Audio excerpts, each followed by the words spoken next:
রাহিম আজকের এই আজাদি বাজার ব্যবসায়ী সমিতির সভাপতির উপস্থিত সভাপতি সেক্রেটারি এবং ধর্মপুর জামাত ইসলামের সভাপতি এবং উপস্থিত যুবদল সেলিম তারেক এবং উপস্থিত মান্যবর বন্ধুগণ এবং উপস্থিত আমাদের ধর্মপুর ইউনিয়ন পরিষদের প্যানেল চেয়ারম্যান নাসিম আক্তার এবং উপস্থিত আমার সহকর্মী ছোট ভাইয়েরা, আসসালামু আলাইকুম।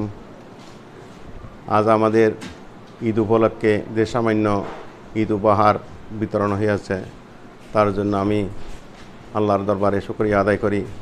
আপনাদের সবাইকে ঈদ মোবারক এবং ভবিষ্যতে আমাদের অত্র এলাকার দুঃখী এবং গরিব সবার সহযোগিতায় কামনা করি।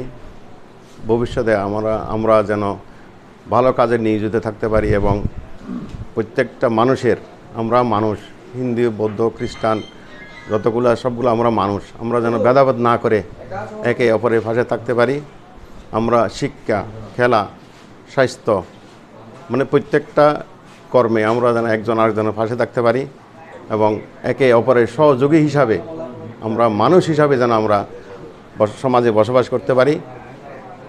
আর আমাদের আকুল আবেদন থাকবে আমরা অত্র এলাকার শান্তি শৃঙ্খলা যেন বজায় থাকে।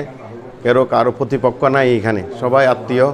আজকে আমার মামা জামাত ইসলামের সভাপতি ধর্মপুর ইউনিয়নের, আমি বিগত একটা পার্টি ছিলাম, আবার এখানে জাতীয়তাবাদী দলের আছে। আমরা যেন বিভেদ না করে সবাই এক প্ল্যাটফর্মে এসে আমরা যেমন মানুষ হিসাবে আমরা সবাই মানুষ হিসাবে আমাদের আবেগ এবং আমাদের সম্মান, আমাদের চাওয়াটা আমরা উপস্থাপন করতে পারি, সেভাবে দোয়া করবেন।